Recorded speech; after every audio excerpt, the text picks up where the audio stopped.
agora. E aí é o seguinte, vocês querem aguardar mais um pouco? A gente já pode começar. Já são 7h45, né? A aula vai ter duração de 2 horas. Então, o que eu pretendo fazer hoje?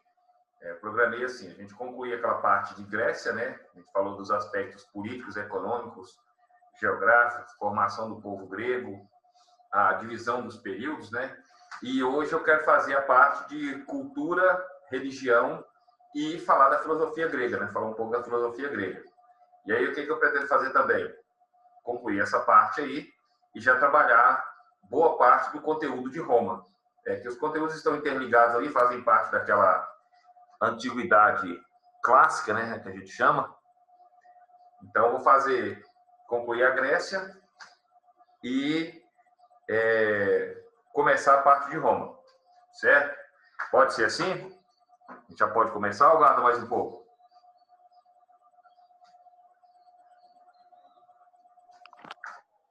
Para mim, pode começar. Né? É porque já são 7h45, né? Quem for entrando aí já vai pegando o fio da meada.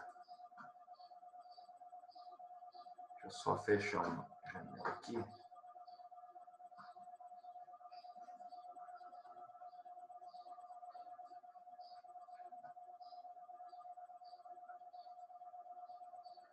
Bom, que aí é o seguinte, quando a gente fala a respeito de Grécia Antiga, certo? Os aspectos principais, os que mais se destacam, vão ser justamente o quê?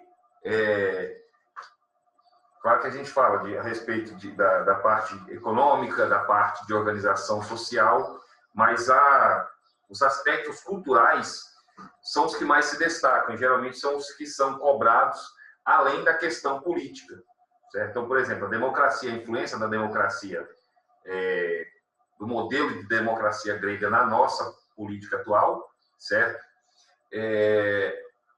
A mesma coisa a gente tem ali quando fala de direito romano, né, a respeito da influência do direito romano no nosso direito ocidental atualmente.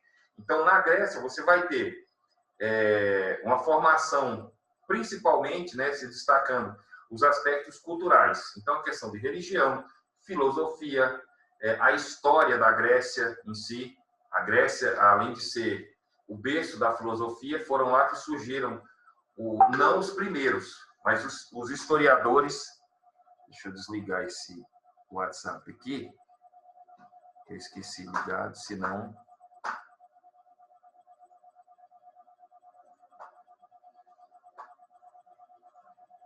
Está interrompendo aqui toda hora. Então, lá não é onde surgem os primeiros historiadores, mas surgem os mais importantes. A primeira coisa que você faz quando entra na faculdade de História, você vai estudar lá no primeiro período o Heródoto, certo? Que vai, inclusive, escrever sobre as guerras importantes que acontecem na Grécia. Claro que uma visão totalmente diferente, uma forma de escrever história totalmente diferente do que a gente tem hoje. Então, você vai ter destaque para a religião, como eu falei, a filosofia, a própria história, né? O teatro grego, que influencia também, a arquitetura grega, escultura, medicina, matemática, certo? O pai da medicina é grego, certo? O Hipócrates, o grego, que vai ser tido no Ocidente como o pai da medicina. E aí, para falar primeiro a respeito da questão religiosa, certo? Como a maioria dos povos da antiguidade, isso era comum, tá? Os gregos antigos eram politeístas, né? Ou seja, acreditavam em vários deuses. Quando eu falo, por exemplo, que na Península Arábica, na Arábia pré-islâmica, a religião era politeísta, muita gente pensa que isso não acontecia. Acredita-se que o islamismo ele sempre foi monoteísta, e na verdade não era. Os povos que se tornariam o povo hebreu, antes né, bem lá nos primórdios, eles também eram politeístas. A religião hebraica era politeísta. Então, esse politeísmo vai ser uma característica dos povos antigos, certo? Ou seja, a crença em vários deuses, essa crença era livre, certo? Haviam cidades onde se destacavam mais um deus ou uma divindade sobre outra, né? Que adotavam esse deus como sendo o protetor daquela cidade, a exemplo de Atenas, né, que era onde se cultuava, onde era praticado o culto a deus Atena, certo? E esses cultos eles tinham como finalidade a proteção de suas cidades e famílias, ok? Então você vai ver que a religião vai ser politeísta, né? Isso é o básico, né? Quando se fala de religião grega, todo mundo já liga direto a isso, certo? E aí você tem, por exemplo, como destaque, cada deus ele vai ter uma característica própria, né? Então você tem Zeus, que era o senhor dos raios e da chuva, era a protetora do casamento e da família. Artemis, a deusa da lua e da caça. Apolo, que era o deus do sol, certo? E das profecias. Então, por exemplo, na cidade de Troia, o deus que era a divindade que era adorada era o deus Apolo, tá? Hermes, que era o mensageiro de Deus e também era o protetor dos viajantes e o deus do comércio, certo? Afrodite, que é a deusa do amor e da beleza, e assim por diante. Então, cada divindade ela tinha seu aspecto particular e, vamos dizer assim, cuidava de um determinado departamento, né? Cada um tinha a sua própria aqui, peraí, fechar isso aqui. A sua própria obrigação, né? Vamos dizer assim, tá? E aí, dentro dessa formação do povo grego, você ainda vai ter aqui como importante a filosofia. A filosofia que é muito importante no Ocidente hoje em dia, e você tem como destaque principal, certo? Os dois principais filósofos, você tem Sócrates e Platão, certo? De destaque. Por quê? Os primeiros filósofos gregos viviam na Jônia, certo? Lembrando que a filosofia ela é originária, né, de duas palavras, certo? Filo e Sofia, que quer dizer o quê?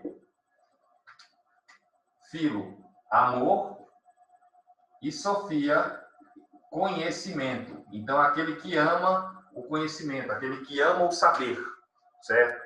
Então, você tem aí essa filosofia grega.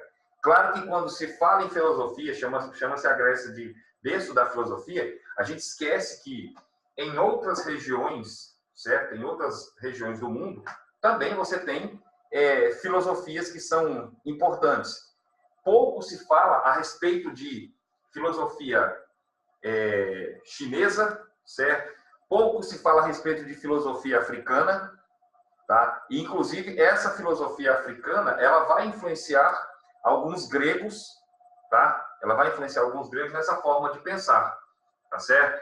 Então, Sócrates e Platão vão ser os dois principais filósofos, né? Do século IV a.C., ok? Século IV a.C., século IV a.C., então vão se destacar Sócrates e Platão. Mas você tem também Aristóteles, tem uma leva de outros filósofos aí, cada um fazendo a análise dos aspectos da vida cotidiana, certo? E vai ser justamente aqui que deixa-se de acreditar, né? Você vai ter a passagem daquela coisa do mito, tá? Do mito para o pensamento lógico, certo? Para o pensamento lógico, para o pensamento racional. Quando eles deixam de acreditar na ideia de mito e passam a fazer uma análise mais, digamos assim, científica das ideias do cotidiano, tá certo?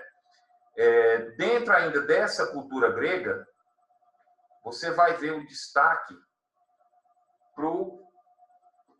dentro das artes, você tem o teatro. O teatro que vai nascer na Acrópole, certo? Lá na cidade, na Acrópole de Atenas, lá por volta do século 6 a.C., e as primeiras peças de teatro vão ser encenadas nas festas dedicadas a Dionísio, certo? Que é o deus do vinho. Dionísio na Grécia, Baco em Roma, né? Que tinha o seu similar.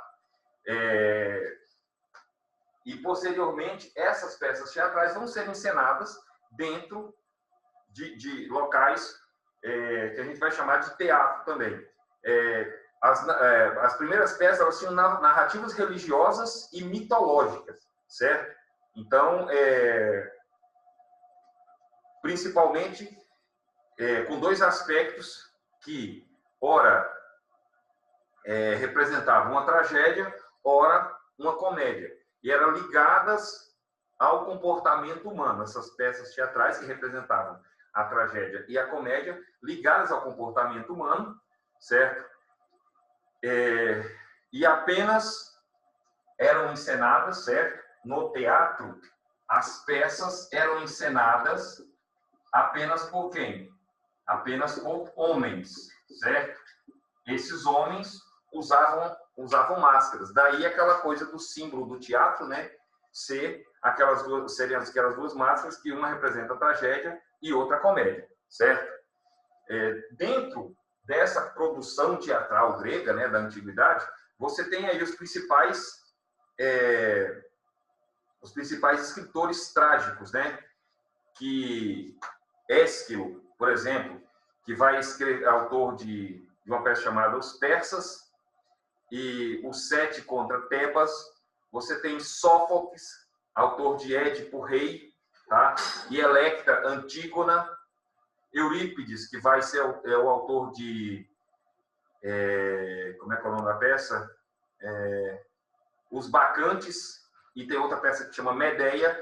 E autor cômico, o principal escritor cômico, vai ser o Aristófanes, autor de A Paz e as Vespas. Então, você vê que tem uma produção teatral, uma produção cultural muito intensa, cada uma se dedicando vamos dizer assim, a uma categoria, né?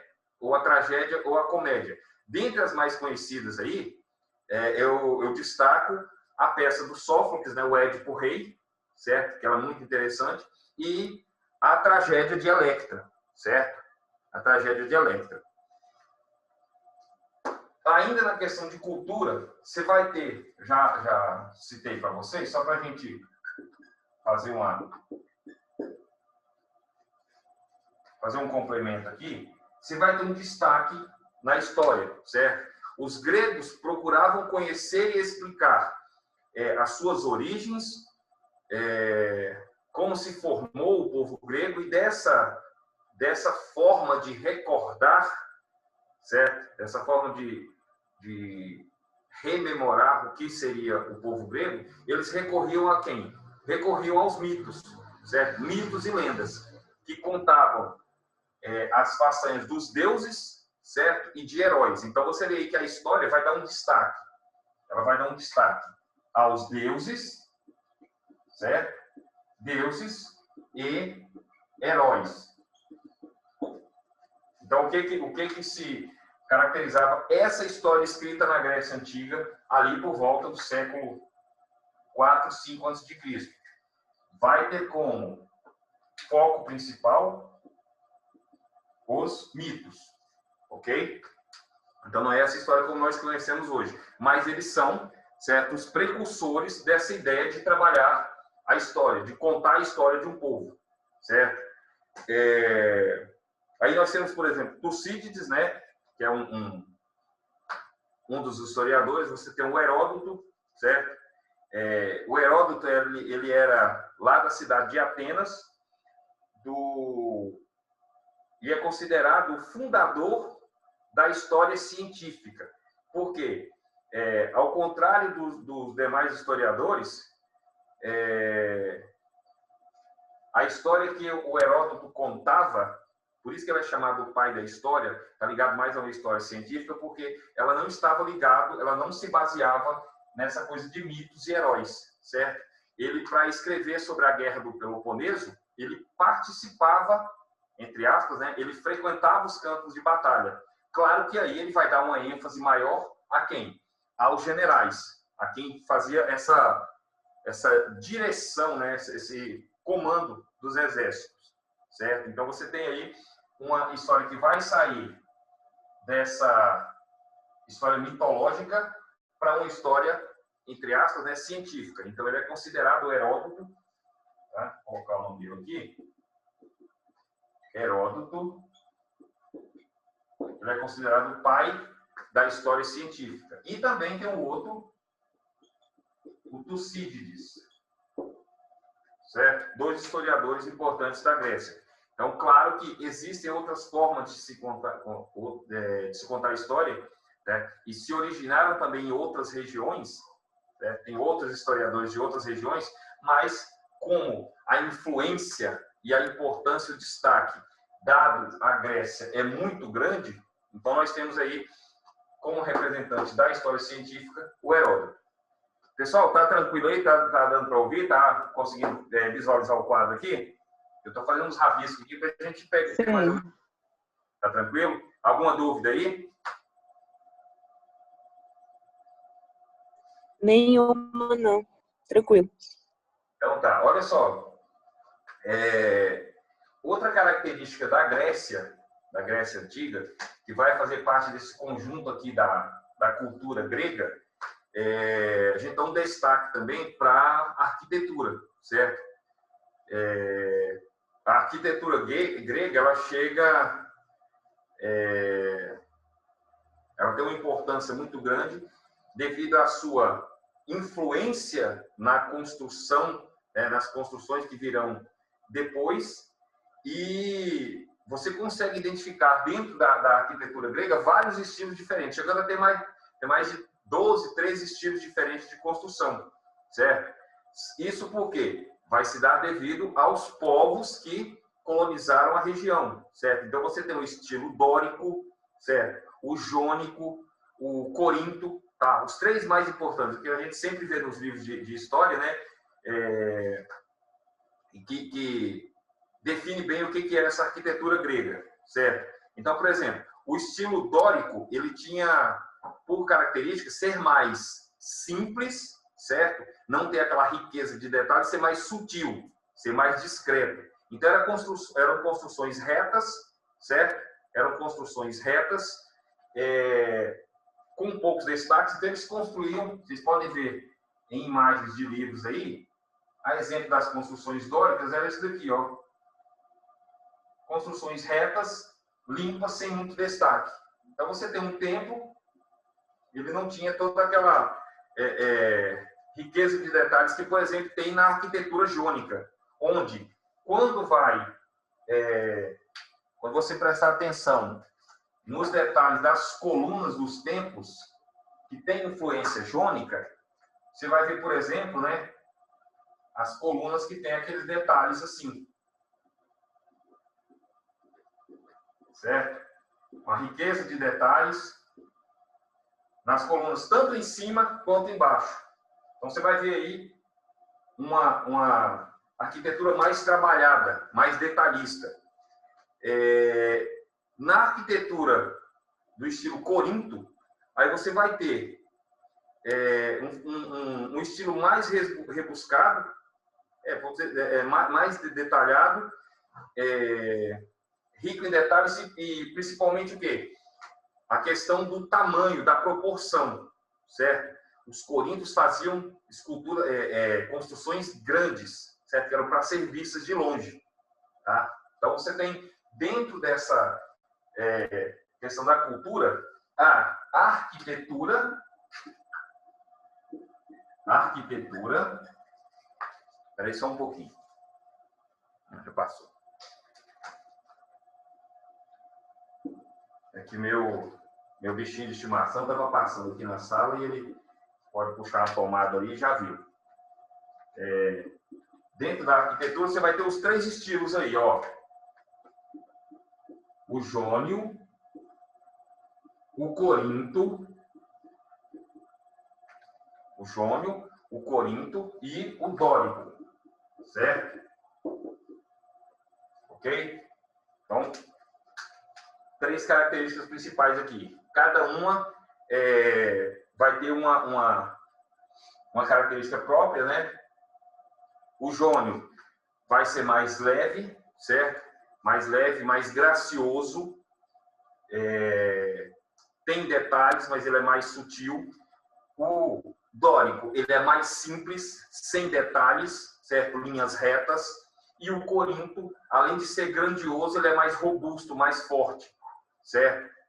Ao tempo, enquanto o jônico, ele tem mais detalhes e é mais suave, certo? A riqueza de detalhes, os pequenos detalhes, o corinto, ele vai ser o quê? Vai ter detalhes, só que ele vai ser mais grandioso, certo? Ele é maior do que os outros. Ainda aí, a exemplo da arquitetura, o Parthenon, por exemplo, é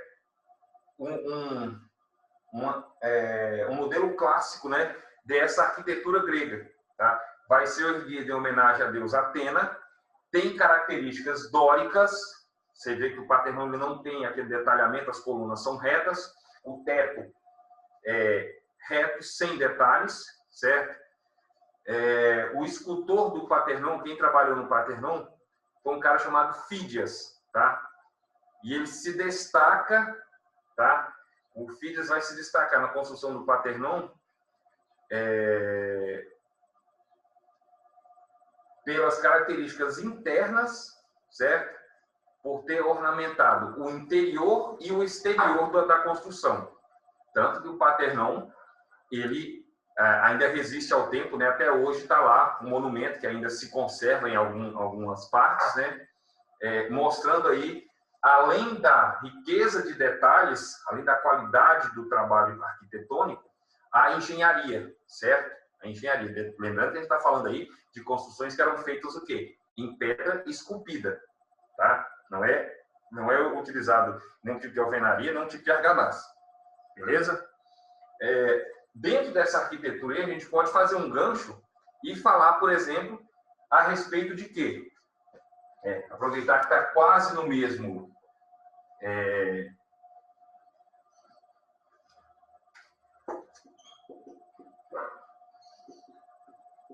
Está quase no mesmo assunto aí, vamos dizer assim, as esculturas, né? A escultura na Grécia, ela desenvolveu-se ligada à arquitetura, diretamente ligada à arquitetura, e aí tinha como as esculturas tinham a intenção de quê? Tinha como elas estavam destinadas a representar imagens de deuses, certo? Deuses e heróis, então veja que a mitologia dentro das esculturas, e também retratar cenas e acontecimentos importantes, tá? Então, a escultura vai servir para quê? Para embelezar o interior dos templos, o interior das construções, e também a parte exterior, tá certo? Então, essa escultura vai ser usada como o quê? Como uma forma de passar uma mensagem, não era simplesmente um adorno. Ela tinha a intenção de representar deuses e heróis, ok? Representavam-se deuses e heróis, e a intenção de passar uma informação. Então, geralmente, o quê? A escultura ela vai também contar uma história, tá certo? Você tem, por exemplo, aí a estátua de Afrodite, certo? Uma outra peça de escultura importante vai ser o torso de Apolo. Isso vocês podem ver na internet, essas imagens aí. E dentro da escultura, vão se destacar aí três escultores. A gente depois pode pegar algumas imagens e trabalhar aí. Você vai ter o Miriam, tá? Miron, o Fídias, eu já falei do tempo de Atenas, Fídias, e o Praxísteles. Certo? Então, o que a gente está fazendo aqui? Pegando os aspectos da cultura grega, vendo a sua importância e a sua influência na cultura ocidental. Lembrando que a cultura grega, antes de influenciar na nossa atualidade, em alguns aspectos, vai influenciar lá na Idade Média, certo? Após a final da Idade Média, quando vai ocorrer ali o Renascimento. Eles vão fazer o quê? Vão beber nessa fonte da antiguidade e isso daqui tudo vai influenciar no renascimento cultural acontecido lá na Europa. Beleza? Gente, até aí tá tranquilo? Sim. Olha só. Se tiver alguma dúvida aí, já pode pegar, interromper e perguntar, viu? Não vai deixando para depois, não. Esquece. Outra coisa importante aí, certo? Que a gente dá destaque aí, já citei para vocês o nome do Hipócrates, é a medicina, né? A medicina, no caso da Grécia, na medicina os gregos vão usar os fundamentos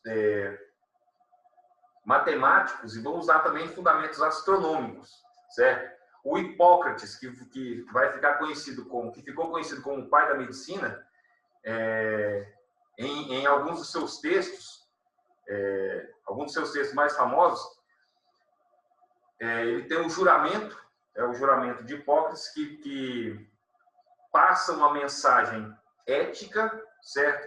E atualmente, na formatura dos cursos de medicina, os médicos pronunciam essas palavras ao receber o diploma, tá? E o Hipócrates também tem algumas frases que se destacam, né, que vão sendo pinçadas aí do que ele escreveu. Então, qual que era a ideia que ele tinha a respeito de medicina? Ele fala o seguinte: se você deseja tratar alguém, certo? Você deseja curar alguém, você tem que saber se essa pessoa está disposta a se curar, a abandonar aquilo que a deixa enferma. Então, você vê aí uma relação entre a medicina e a filosofia, certo? Você tem uma relação da medicina com a filosofia. A medicina não é apenas um conhecimento utilizado como prática. Tem também a filosofia, que a filosofia vai estar na base do conhecimento grego, certo? A gente, quando vai estudar na faculdade, você estuda filosofia da história, certo? A ideia de história, por que estudar história? A filosofia está envolvida em tudo, certo? Então, o Hipócrates, pai da medicina, certo? É tipo como pai da medicina. Outra frase que se destaca uma fala dele, ele fala assim, ó, que a comida, né, que o alimento seja para você uma fonte de nutrição, certo? Que a comida seja o teu alimento e o alimento a tua medicina. Então, ele já falava o quê? De tratar não as doenças, certo? Mas cuidar do corpo. Então, você vê que dentro disso aí tem uma ideia de uma medicina preventiva, certo? Não somente de tratar a doença. Outra área do conhecimento que se destaca na Grécia, além da filosofia, além da medicina, vai ser a matemática. Por quê? Os filósofos, os matemáticos, antes de serem matemáticos, eram filósofos, certo? Então, a matemática grega vai começar com Tales, certo? Lá em 585 a.C., e Pitágoras em 550 a.C. Tales é considerado o primeiro matemático, certo? Pois a Tales é atribuído descobertas matemáticas importantes, específicas da geometria, certo? Então, teorema de Tales, né? O Pitágoras, que vai se destacar também, além de matemático, era filósofo, né? Então, um exemplo aí. E um detalhe, o Pitágoras, além de matemático, além de filósofo, ele era envolvido com questões políticas, certo? Ele atuava na política e também questões religiosas. Então você vê que não tem uma separação entre as áreas do conhecimento, certo? Os gregos acreditavam que o conhecimento deveria ocorrer de forma total, não essa coisa dividida como nós vemos hoje em dia, né? Essa divisão das disciplinas, por exemplo, na escola, né, no ensino fundamental, ensino médio, bem que está mudando um pouco, mas o conhecimento ele é compartimentado em gavetas, né? Em cada gavetinha está lá um conhecimento, você vai lá, pinça, utiliza quando for necessário e depois guarda, certo? Então, tinha uma relação entre todas as áreas do conhecimento aí. Então, a Grécia Antiga, a gente tem que destacar o quê? Principais pontos culturais, né? Os principais aspectos culturais. A religião, certo? Com adoração a vários deuses, ok? Uma civilização politeísta, certo? A filosofia, o surgimento dos primeiros filósofos, na Jônia, e os grandes pensadores como Sócrates e Platão. Claro que você vai ter Aristóteles, vai ter outros pensadores aí, que inclusive vão se influenciar com... vão ser influenciados pela filosofia de outras regiões, inclusive da África. Pouco se fala de filosofia africana, mas a filosofia africana influenciou a grega, a filosofia oriental influencia a filosofia grega, certo? Mas dá destaque principalmente a grega. O teatro que vai surgir nas cidades, então o teatro já vai ser um resultado do quê? Digamos assim, desse surgimento da civilização grega, certo? Da civilização com a figura das cidades. Atenas, a partir de festas religiosas, a partir das festas dedicadas a Dionísio, certo? E os temas vão ter relação com tragédia e comédia, focando na figura dos deuses e heróis, certo? Lembrando, tá, que dentro do teatro, somente os homens poderiam representar nas peças, né? Poderiam participar, e eles utilizavam máscaras. E aí a história, que antes começa como uma história dos deuses e heróis, certo?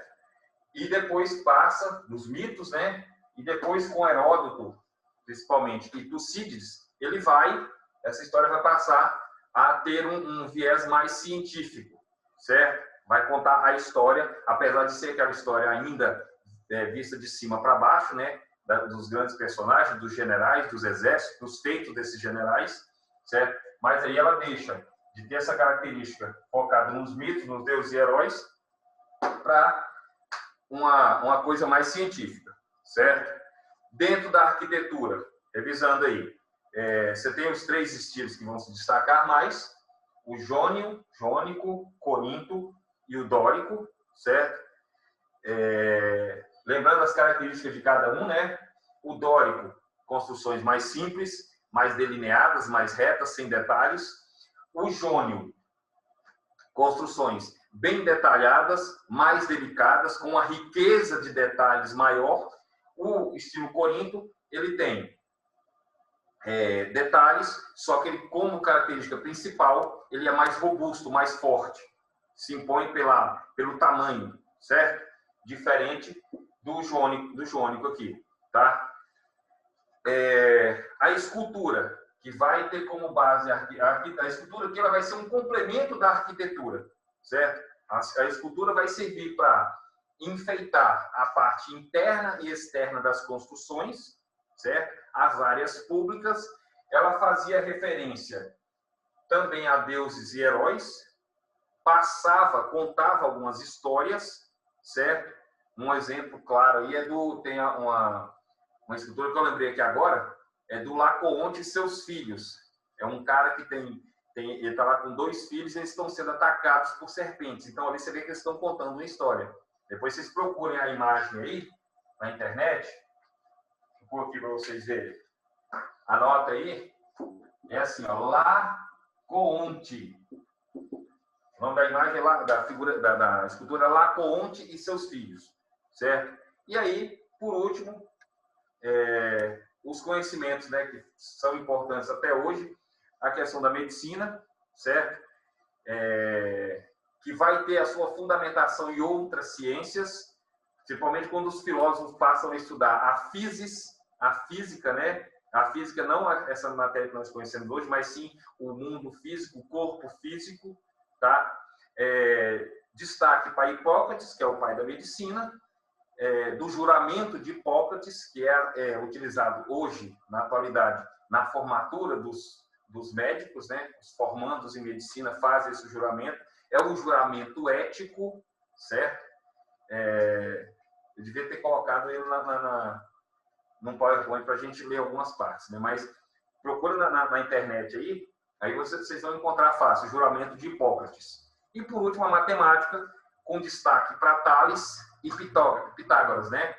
Tales, que vai fazer o estudo da matemática focando na geometria, e o Pitágoras, que além de matemático, além de filósofo, ele também se envolvia, atuava ali com religião e política, certo? Então, com isso aí a gente fecha essa parte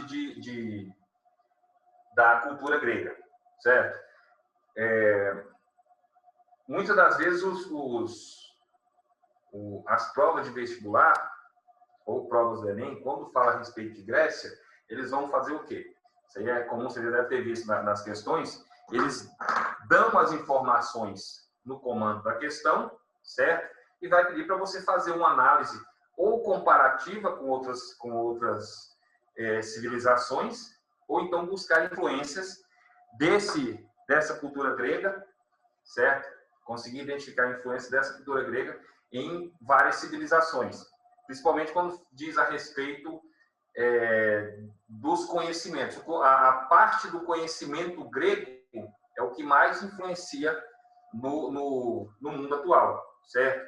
Filosofia, matemática, a própria medicina, certo? Eles passam a estudar a medicina. Claro que você tem, por exemplo, no Egito Antigo, o estudo da medicina, então se desenvolve de maneiras diferentes, em regiões diferentes e de acordo com as culturas, certo? No Egito, por exemplo, a medicina era praticada como se fosse uma extensão da religião. Então, desde o nascimento até a morte, até a mumificação, você vai ver essa influência da religião. A religião influenciava muito, certo? Você vai ver aí o quê? Um estado teocrático. Na Grécia, você tem essas características aqui, certo? Mas, em determinado tempo, você vê que vão deixar de lado os mitos, certo? E passa-se a pensar racionalmente. E aí você tem o advento da filosofia. Gente, alguma pergunta aí?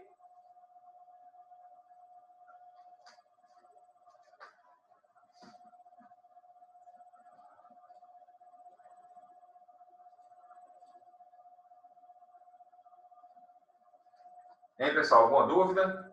Ou a gente pode passar para Roma?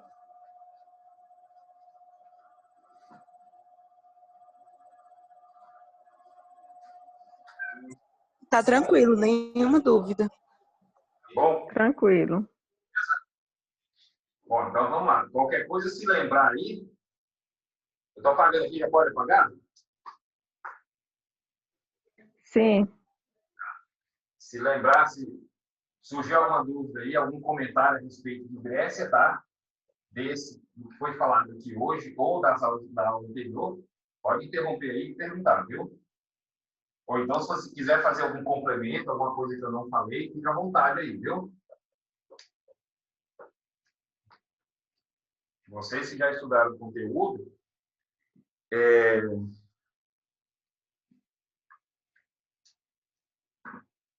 você já tem, claro, pode ter uma visão diferente aí, né? Então, olha só. Vou colocar assim, civilização romana.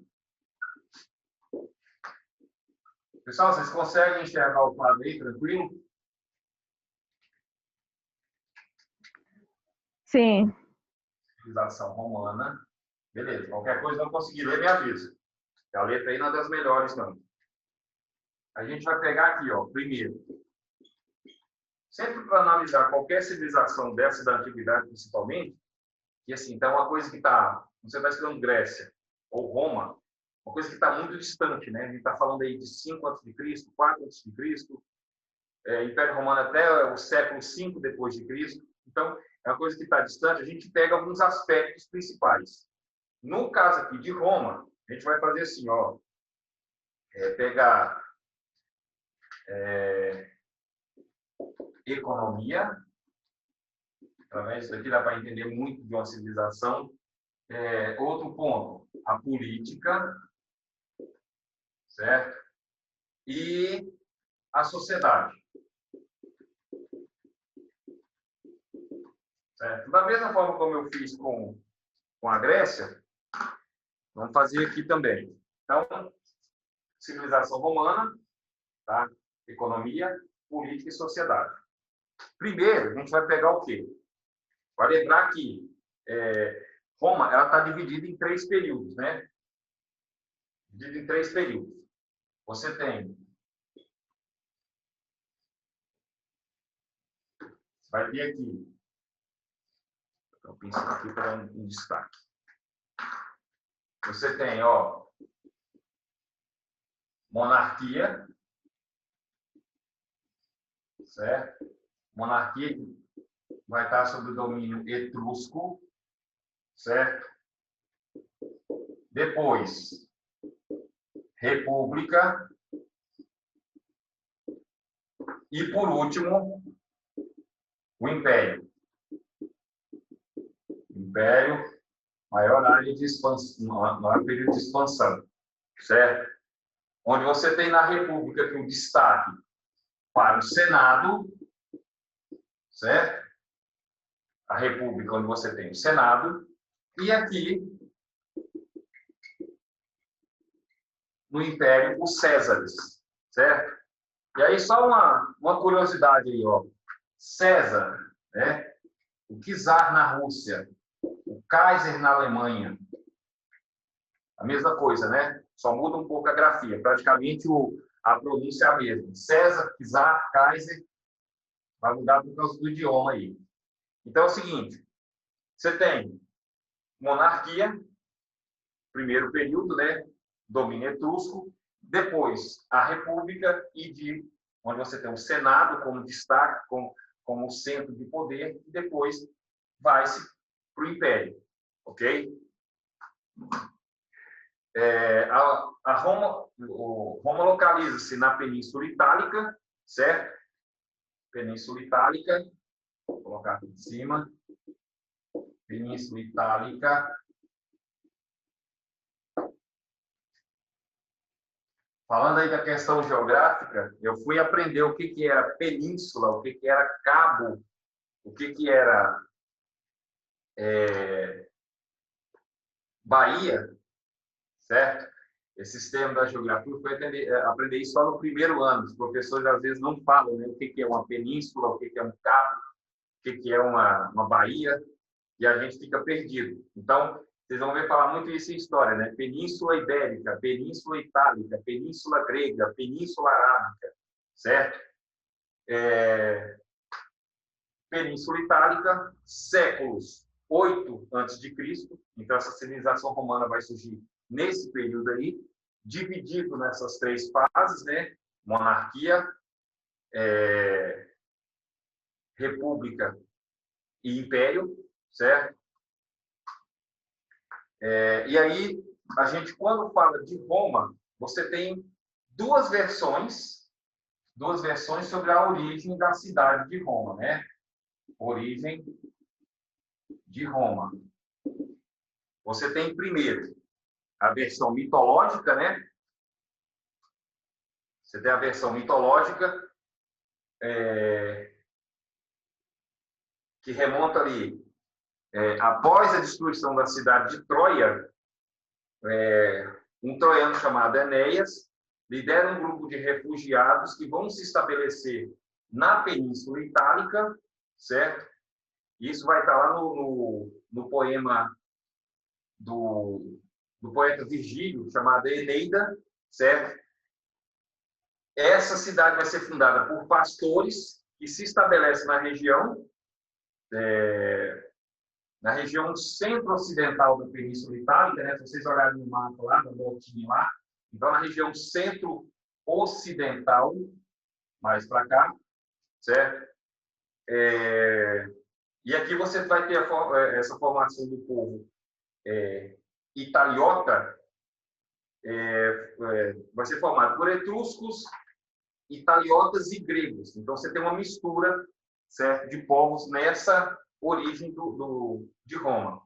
Então Roma teria sido fundada pelos irmãos gêmeos, né, Rômulo e Remo. E aí, segundo a lenda, os gêmeos foram atirados à margem do rio Tibre, certo?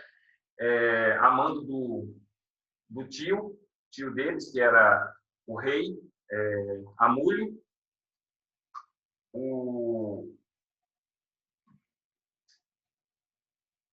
No período monárquico, você tem aí a sociedade romana vai ser estruturada principalmente. Não, voltando um pouquinho. Então, Rômulo e Remo são lançados ao rio, certo? Pelo Amúlio. Eles são adotados são salvos por uma loba que os amamenta, né? Tem aquela imagem, aquela estátua da loba capitolina, onde tem Rômulo e Remo mamando nos seios da loba. E aí eles são salvos por uma família de pastores, são criados, né? Até a vida adulta. Eles retornam à cidade onde eles nasceram, certo? Tomam a cidade do tio, né, do Amúlio, retomam a cidade do tio, e aí, no meio disso aí, durante a discussão, Rômulo matou o Remo, e em homenagem a ele, tem autorização para criar uma cidade e coloca o nome de Roma em homenagem ao irmão morto. Então, essa é a fundação mitológica, certo? Dentro da origem histórica de Roma, você tem a origem mitológica, você tem a origem histórica, certo? Você tem a origem mitológica, você tem a origem histórica, certo? Então, você vai ver aí a fundação de Roma, né, tá ligada diretamente às origens aos irmãos Rômulo e Remo, e a outra que é fundada por pastores e camponeses, tá? Então, aqui no período da monarquia etrusca, a sociedade de Roma estava estruturada em função da posse de terras. Semelhante à Grécia, né, a posse de terra é que dava poder, né, nessa região. Você vai ter também,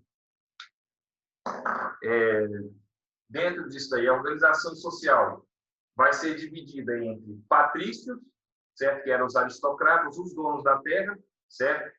Que pertenciam ao grupo de famílias nobres. Você tem os clientes, que eram pessoas mais pobres, destituídas de terra, certo? Livres ou estrangeiras, que eram dependentes dos patrícios. Por quê? Porque precisavam dessas terras para trabalhar. Eles davam terra em troca de serviço, certo? E, por último, então você vê que tem uma estratificação nessa sociedade romana. Patrícios, certo? Patrícios, os clientes e os plebeus, certo? Os plebeus eram a classe mais numerosa, certo? Não tinham direitos políticos, semelhante do que acontecia lá em Atenas, né? Você tem os proprietários de terras, certo? A aristocracia. Depois você tem os clientes, as pessoas mais pobres, livres ou estrangeiras, que trabalhavam nas terras dos patrícios, e os plebeus, que não tinham direitos políticos nem cidadania, eram pobres e não podiam se casar com patrícios. Havia aí uma separação, uma divisão. Não havia mistura de classes aqui, certo?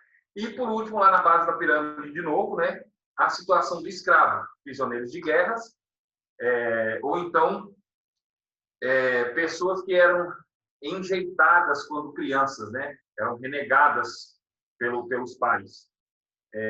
não podiam se casar legalmente nem fazer testamentos, então não podia constituir nenhum tipo de bens, certo? Não podia acumular nenhum tipo de bem.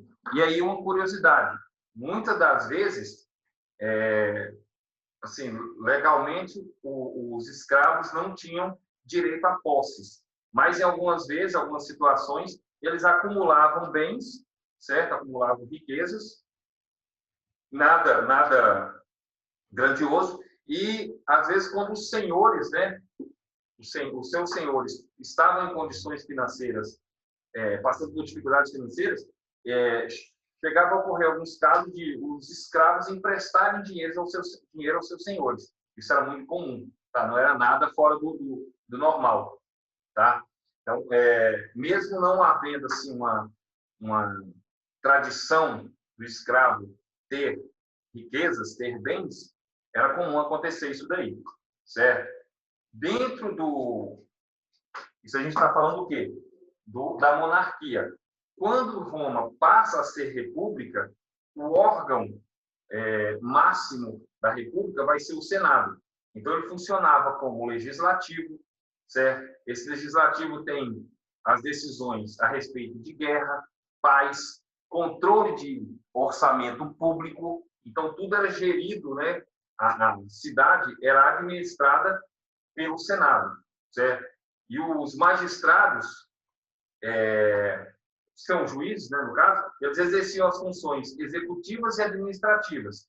E eram, dentro dessa categoria aí, eram divididos, vou ver aqui, colocar aqui, ó, magistrados. Tá? Dentro do Senado aí, você tinha os magistrados que tinham as funções administrativas, ok? E executivas. E estavam divididos em 4 categorias: questores, pretores, edes, 4 não, na verdade 5, né?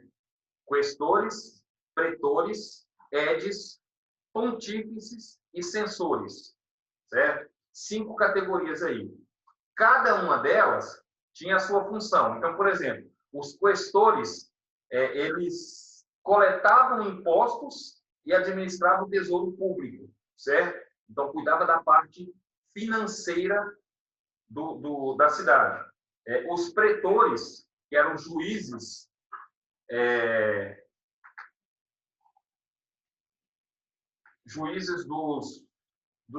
de questões familiares, questões sociais, certo? E com o tempo também eles vão exercer a funções no exército.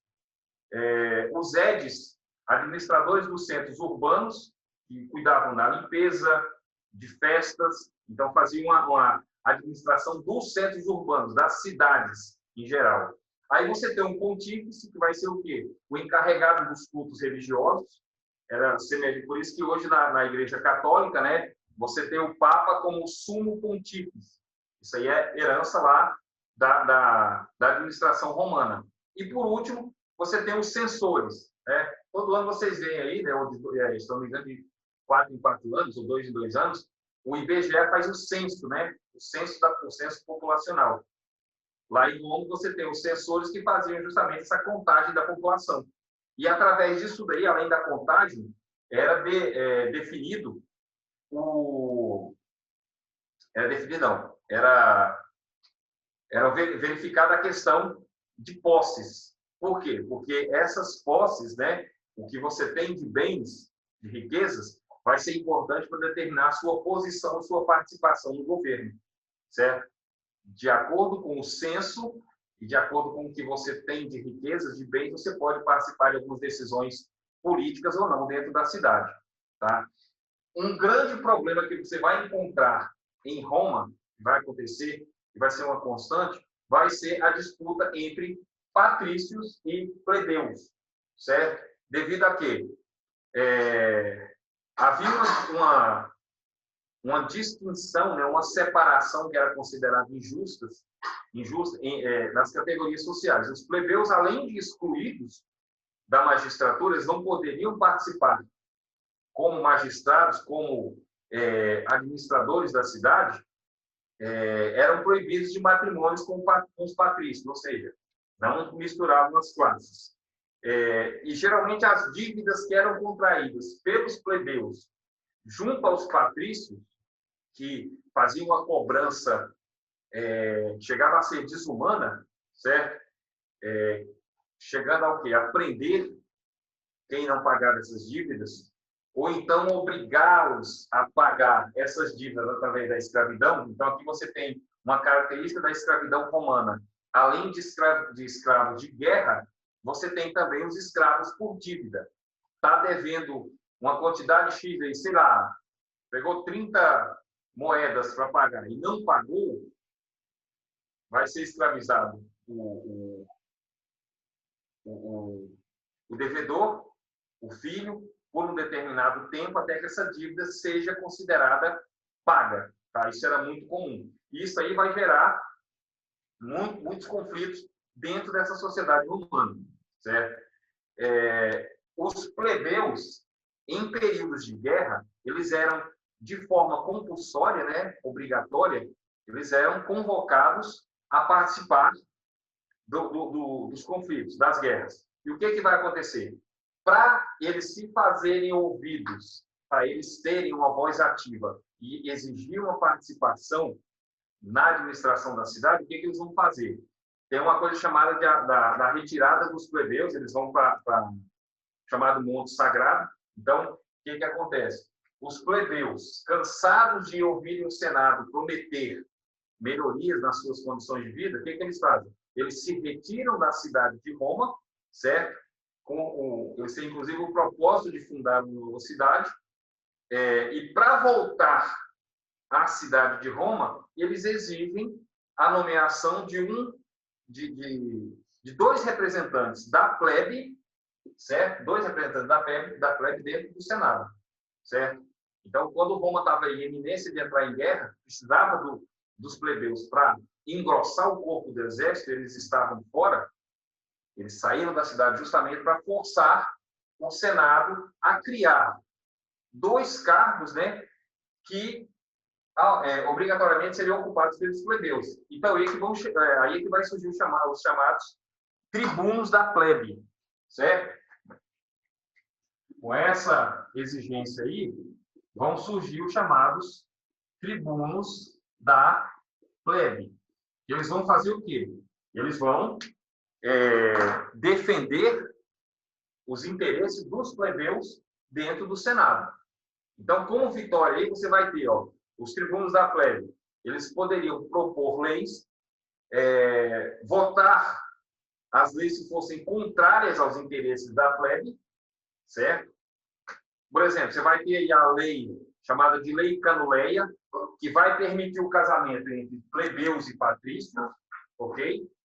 A Lei Licínia Sextia, que proíbe a escravidão por dívidas, certo? E vai permitir o acesso dos plebeus às terras públicas. Então, você vê aí os conflitos de interesses sociais dentro da sociedade romana, certo? E esses conflitos vão causar transformações importantes, tá? Principalmente no que diz respeito aos plebeus, certo? Lá entre 450, 300 a.C., vão ser votadas leis que vão abolir a escravidão e permite ao exército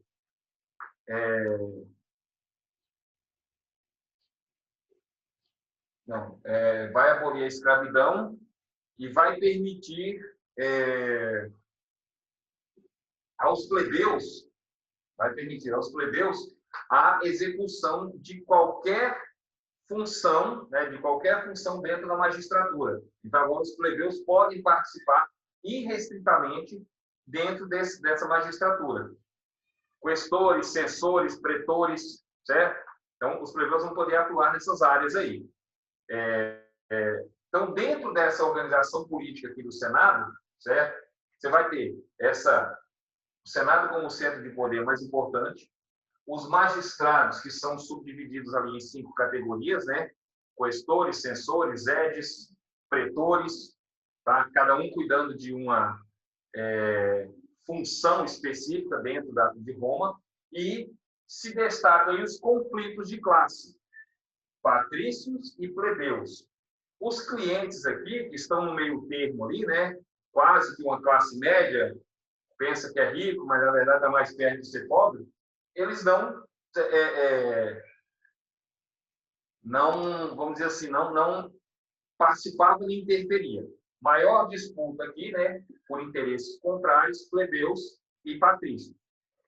Dentro dessa organização política, o Senado durante muito tempo, vai se conservar, né, dentro dessa república.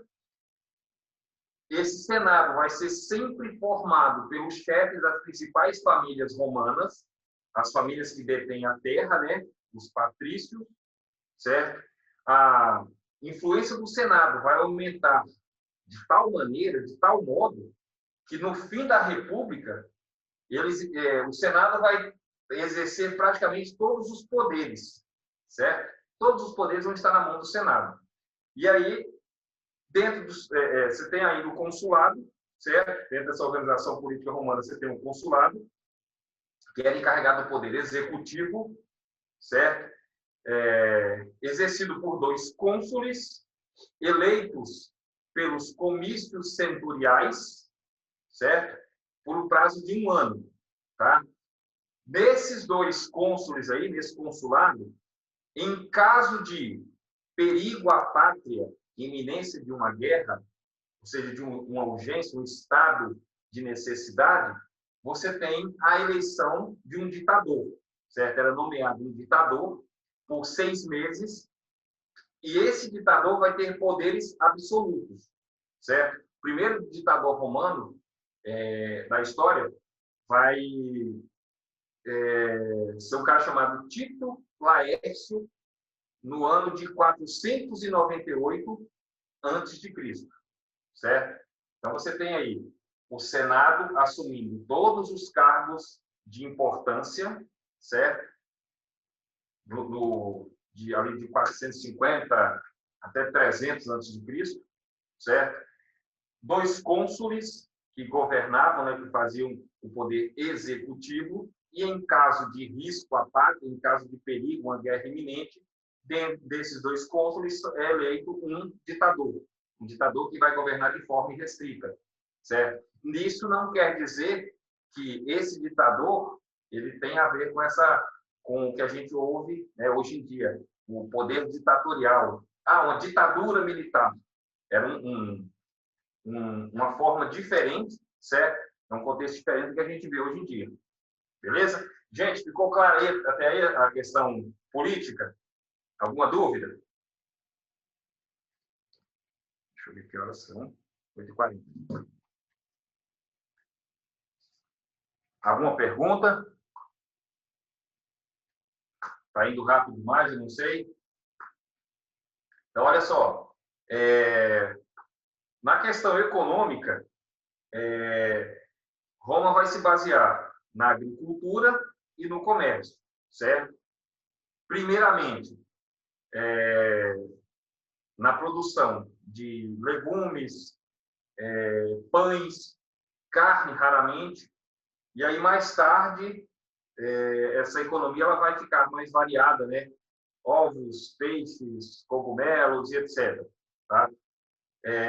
O comércio desses produtos aí, certo? Esse comércio, essa comercialização, essa venda e compra de diversos produtos, diversas mercadorias, é feita aonde? No mar Mediterrâneo, certo? De tal forma que Roma vai dominar o comércio nessa região, chegando até fundar colônia lá no norte da África, a exemplo do que a Grécia fez, né? Roma também funda colônias no norte da África, tem relação com o Egito, e a partir disso daí, também na Península Ibérica, o mar Mediterrâneo vai ser reconhecido o quê? Como Mare Nostrum, certo? Devido a essa expansão comercial de Roma. Então, ao invés, no início aí, antes de expandir o Império Romano pela Europa, né, chegar na Península Ibérica e norte, leste europeu ali, chegando até o Oriente Médio, chegando até nordeste da África, norte, eles vão fazer o quê? Vão expandir o comércio pelo Mediterrâneo. As primeiras conquistas romanas vão acontecer por quê? Tem uma necessidade de conter as invasões externas, certas ameaças externas, e também conseguir mais terras produtivas, certo? As terras produtivas, elas estavam se tornando escassas devido ao quê? Ao aumento populacional, certo? Então, as regiões que vão ser conquistadas por Roma, certo? Nesse processo de expansão aí, você vai ter a Magna Grécia, as ilhas próximas à Península Itálica, as terras nas margens do Mediterrâneo. Então, você tem ali, igual eu já falei, desde a Península Ibérica, vai contornando ali o Mediterrâneo, o Oriente Médio, Grécia, Península Arábica, norte e nordeste da África. Então, eles vão cercar o mar Mediterrâneo, vão cercar o chamado Mare Nostrum, certo?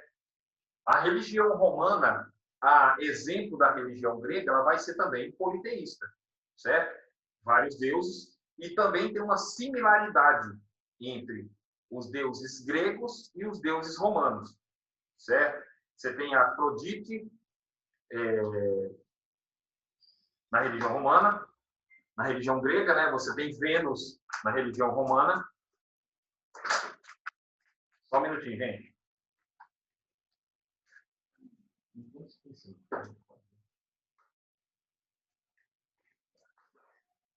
Vou ajeitar aqui que o gato derrubou a árvore de Natal.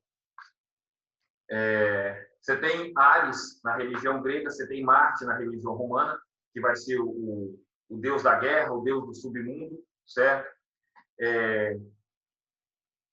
Você vai ter Cronos na religião grega, que é o pai dos deuses, né? O primeiro deus, o deus do tempo. E na religião romana você tem Saturno. Então tem sempre uma similaridade nessa religião politeísta.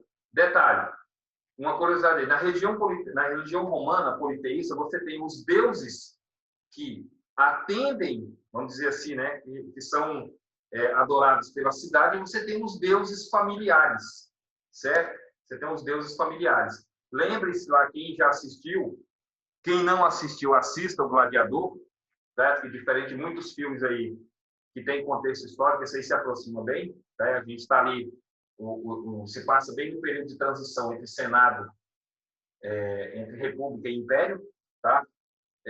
Se vocês prestarem atenção no filme, o Máximos, Máximos Décimos Merídios, né? Ele tem um altar, quando ele já estava em Roma, lá no Coliseu, é um escravo gladiador, ele tem um altar onde ele faz a adoração aos deuses da família e aos seus antepassados.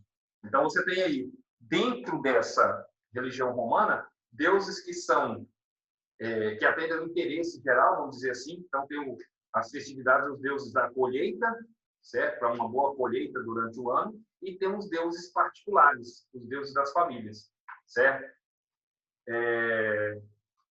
Na transição do Império Romano, a República vai ali até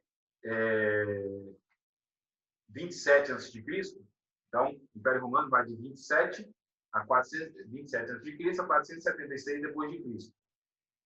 Você tem aí um período chamado de Alto Império, de 27 a.C.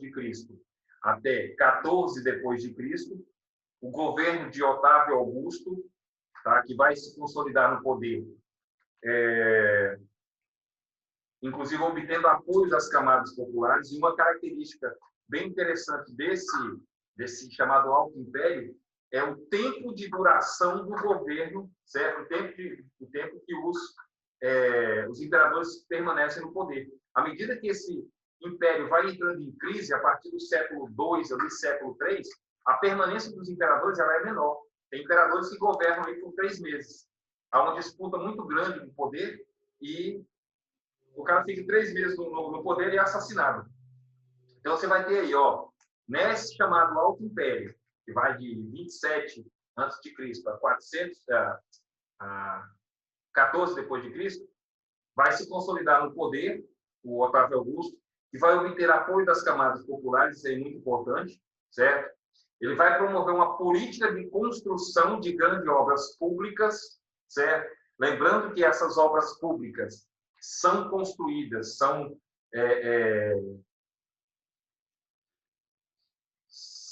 edificadas por escravos, né? Os escravos são do Estado, certo? Você tem um desenvolvimento do comércio, e aí ele consegue, né, com esse apoio da população, essa construção de obras públicas que melhoram a estrutura da cidade e o desenvolvimento do comércio, tudo isso vai ser conseguido devido a uma coisa chamada Pax Romana, ou a paz romana, certo?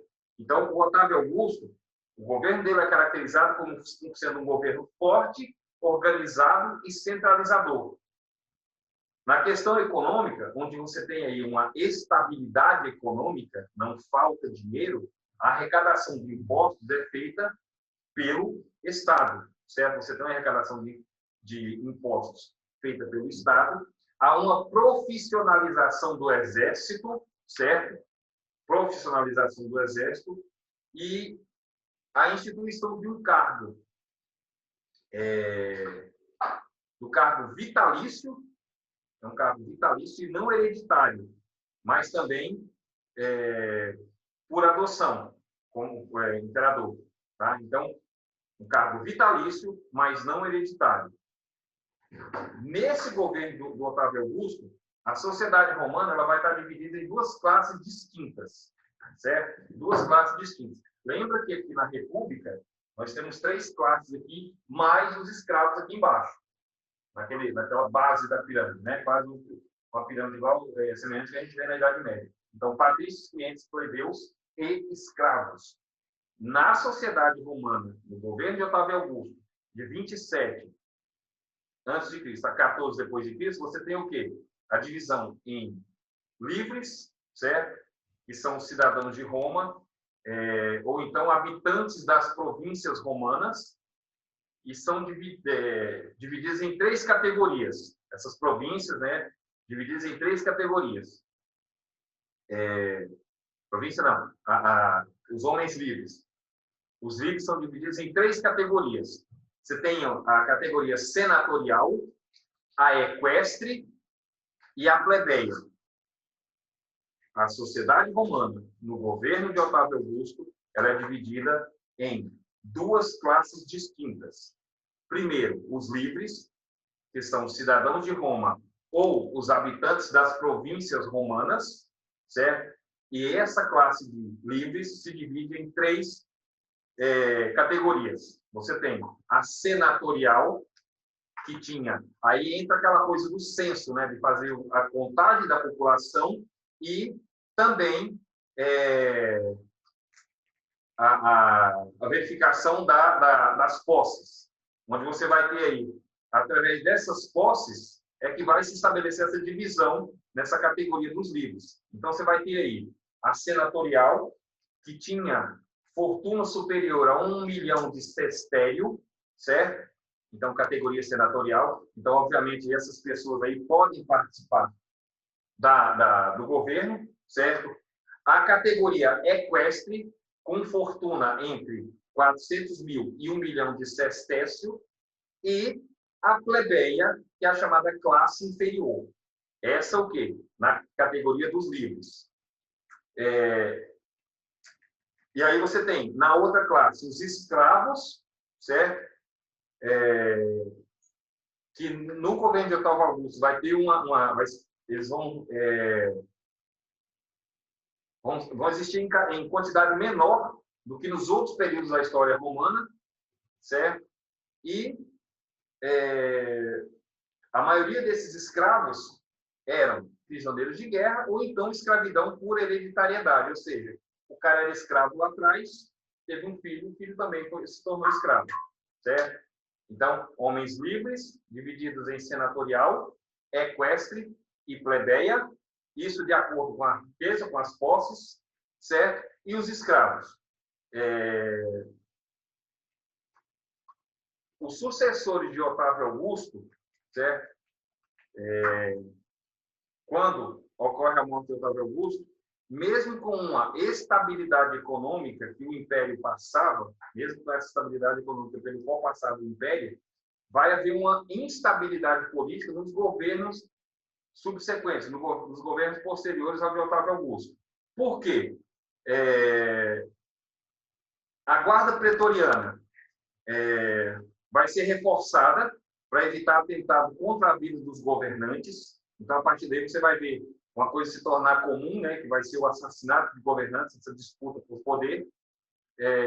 E essa guarda pretoriana ela vai se tornar tão poderosa, tão influente, que, inclusive, ela vai acabar, de certa forma, impondo novos governantes, certo? Ou derrubando imperadores de forma violenta. O assassinato é uma delas. Um exemplo claro aí de um imperador que foi assassinado. Isso por quê? Devido à sua conduta, devido à sua forma de conduzir o império. Você tem o Calígula, né, que é um dos mais famosos aí, que governou de 37 até 41 depois de Cristo. Olha a diferença do período entre o Otávio Augusto e o Calígula. 27, certo? 27 a 14 depois de Cristo. Você tem aí 25, 35, 39. O Otávio Augusto governa por 41 anos. O Calígula governa por apenas 4, certo? Então, o Calígula ele cometeu, assim, digamos, algumas excentricidades durante o seu governo. Ele nomeou como cônsul o seu cavalo, certo? E ele foi assassinado pela guarda pretoriana, que substituiu o Calígula pelo Cláudio. O Cláudio vai governar de 41 a 54 depois de Cristo, certo?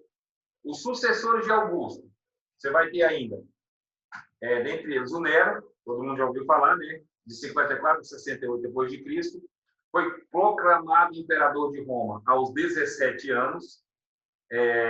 O Nero mandou assassinar diversos dos seus desafetos aí, certo? Seus inimigos políticos, mandou assassinar a própria mãe. Isso por quê? Porque a mãe dele fazia críticas às amantes, né? O amante que ele tinha lá. Ele vai ser acusado de ter incendiado Roma, aquela coisa de que Nero colocou fogo em Roma, né? Todo mundo tem conhecimento disso aí. E, inclusive, de culpar os cristãos. Então, devido a essa perseguição que ele fazia aos cristãos, ele infligia sobre os cristãos, porque os cristãos têm o quê? Aquela ideia de um Deus único, certo? Religião monoteísta, a gente vai entrar na questão religiosa daqui a pouco, mas religião monoteísta que faz adoração ao único Deus, não havendo outro e não podendo adorar nenhum outro. E nesse período aí, os imperadores romanos eram adorados como divindades, certo? Por isso que tem Otávio Augusto, certo? Divino. O Nero, por essa resistência dos cristãos em não adorá-lo como Deus, o que ele faz? Ele tem uma perseguição muito grande aos cristãos, e ele passa a persegui-los, certo? Então, ele coloca fogo em Roma e culpa os cristãos, certo? O Nero vai ser deposto ali em 68 depois de Cristo por exércitos revoltosos da Espanha, a Espanha que já faz parte desse Império Romano, tá? E que invadem Roma, e o Nero acaba sendo morto por um escravo, certo? Então, a queda de Nero em Roma vai dar início a um conflito dentro desse império, onde cada exército de uma província, ou então a guarda pretoriana, eles queriam colocar, por exemplo, um general ou seu líder como imperador.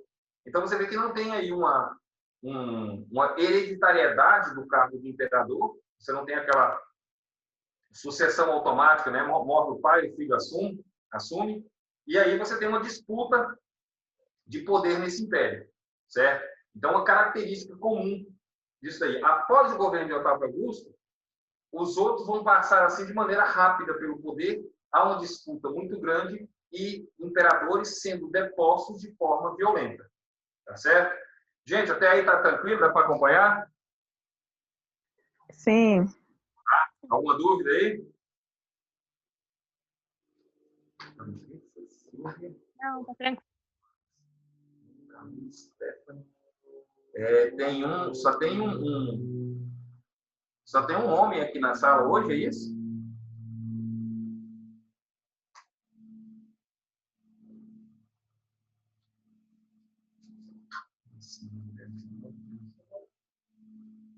Bom, vamos lá. A respeito dos governantes, né, dos imperadores que sucederam aí o Otávio Augusto ainda, né? Você vai ter o surgimento de uma dinastia flaviana. Vou tirar um negócio aqui, peraí. Uma dinastia flaviana que vai iniciar em 98 depois de Cristo, tá? Ela tem isso com o Trajano. Então, o Trajano vai governar de 98 a 117 depois de Cristo, e vai ser nesse período que o Império Romano vai atingir a sua máxima extensão territorial, certo?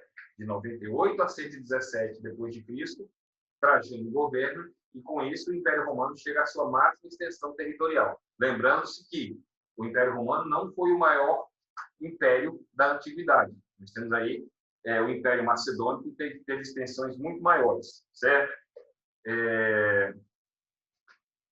Então, o Trajano, que é nascido na Espanha, certo? Vai ser nesse governo que vai se ampliar o número de senadores, incluindo representantes gregos e africanos, certo? Ou seja, originários das províncias romanas. Lembrando que quando a gente passa aqui para o Império, o Senado não desaparece, mas o Senado perde força. E são estratégias o quê?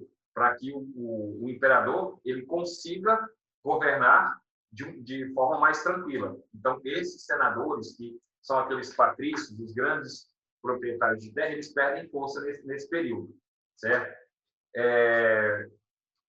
Depois você tem aí, de 117 a 138 depois de Cristo, a dinastia dos Antoninos, certo?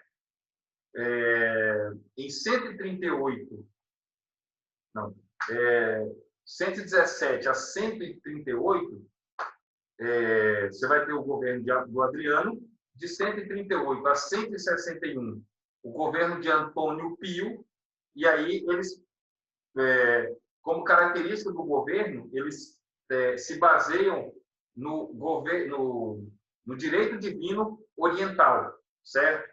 Então, a teoria do direito divino para governar a cidade de Roma. De 161, governar o Império Romano, de 161 até 180 depois de Cristo, o governo de Marco Aurélio. Então, no governo de Marco Aurélio, ele passa, né, ele volta, na verdade, a governar junto com o Senado. Isso é uma estratégia para evitar conflitos, tá? Ele foi sucedido pelo seu filho Cômodo, tá?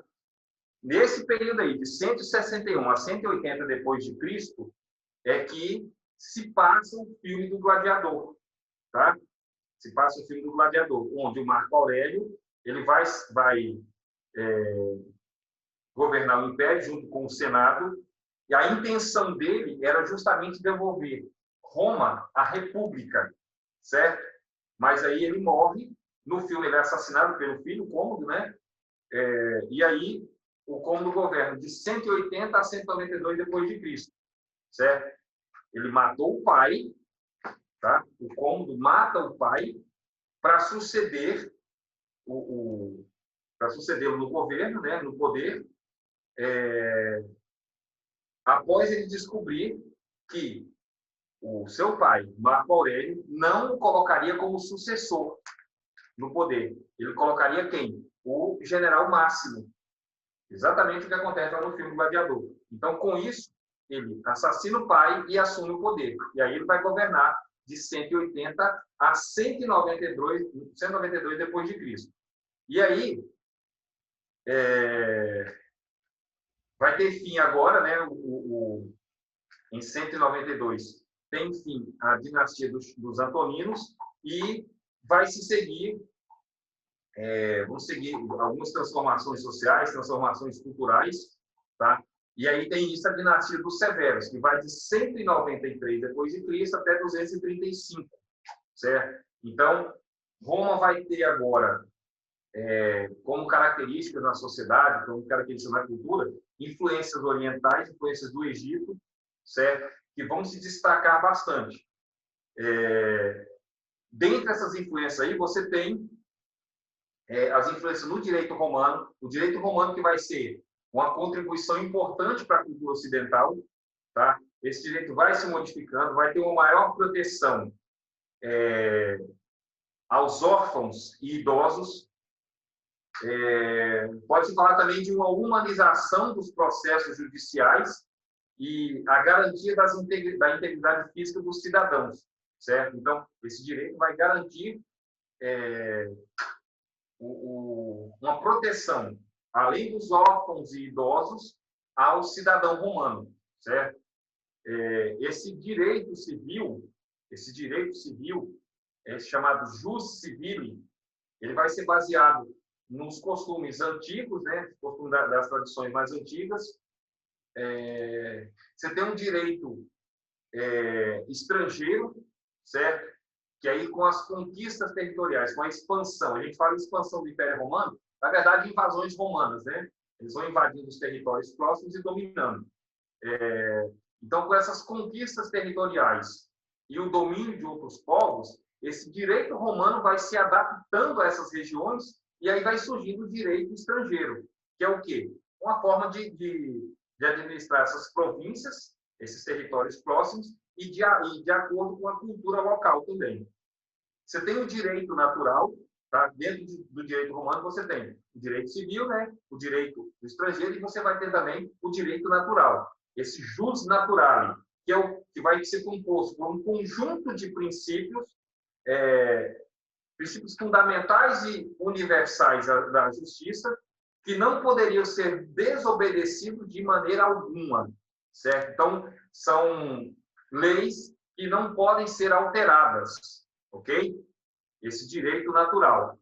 E aí, todas essas categorias, o direito civil, né, o jus civilis, o jus gentium, ou o direito estrangeiro, e o jus naturale, o direito natural, eles vão formar o chamado direito público, certo? Quanto às relações, o que diz respeito às relações pessoais e familiares, essas relações eram regulamentadas, certo? Pelo chamado direito privado. Então, você tem um direito público e um direito privado. Beleza? Gente, está claro até aí? Ou ficou confuso?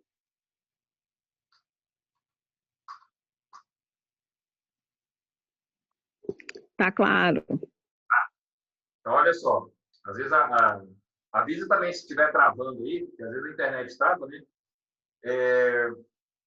No período do século III ao século V, você vai ter algumas características do Império Romano, chamado Baixo Império. Por exemplo, o colonato, certo? Vai ser a divisão do latifúndio em duas partes, certo? Uma reserva senhorial, que se mantinha na mão dos proprietários, e os lotes cedidos a trabalhadores chamados colonos. Lembrando que esse colonato, mais à frente, ele vai ser o quê? Ele vai ser herdado, né, na Idade Média ali, herdado ali no modo de produção feudal, vai ser uma herança do Império Romano, certo? A mesma forma de distribuição de terra. Parte fica na mão do senhor, parte fica na mão do colono, e o que é produzido vai ser o quê? Repassado uma parte como pagamento pelo uso da terra. Tá? Então, nesse Baixo Império, a gente vai ter o governo de Diocleciano, de 284 a 305 depois de Cristo. Características. Ele vai tornar-se imperador com o apoio das legiões, certo? Das legiões do exército romano. Ele vai transferir a capital do Império Romano para Nicomedeia, e isso vai enfraquecer Roma. Lembrando que a gente já está aí no século III para o século IV, onde o Império Romano já está passando por crises, certo?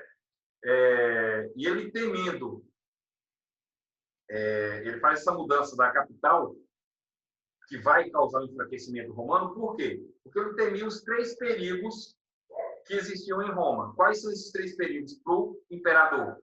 O Senado, certo? Que tinha forte influência, a plebe, certo? E as legiões.